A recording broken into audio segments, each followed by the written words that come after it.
at Voyager, we've got this great acronym called Explorer.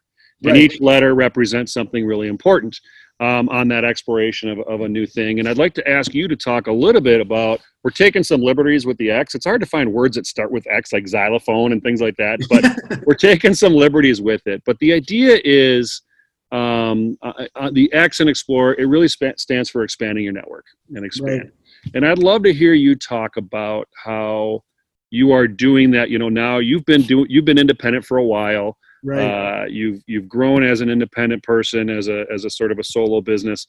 Could you talk a little bit about how you have expanded, and how you've built, a world bigger than Steve? I spent 23 years at Pillsbury, right? Mm-hmm.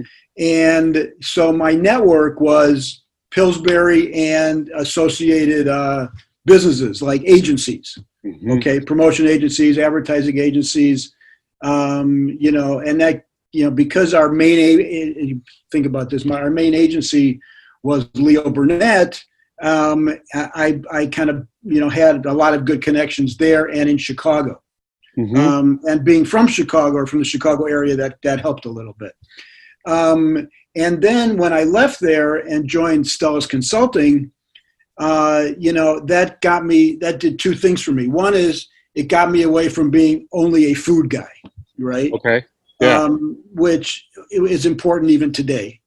And it's been 20 years since I left Pillsbury, so I should be something else, or at least something in addition to, not totally something else.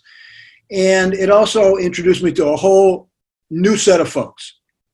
And then being on my own, since 2008 now, it seems like forever, but it's the same kind of thing. Who are your clients, all right, and how do you get those clients? I mean, a lot of those clients that I've had over the last 12 years or so have come through that network, right? Cold calling doesn't really do any good. It's somebody I knew, I worked with, somebody that I worked with referring me to somebody, or what have you. Mm-hmm. And so that's really, kind of how you build it. You build it through, I think there's two ways, and I can say this now because I've been doing some different stuff lately. You build it through people you know, all right, mm-hmm. and people they know or work with. The other side of that is and I really wasn't aware of this, maybe because I didn't really try, there are networking groups, okay?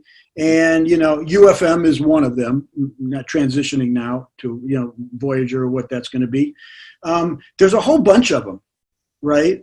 There's and you've probably heard of some of these, right? There's, there's a lot of them that are based on job searches. And I'm like, I don't know if I want a full-time job, but if I get some good advice there, I meet the right people and it turns into that, fine.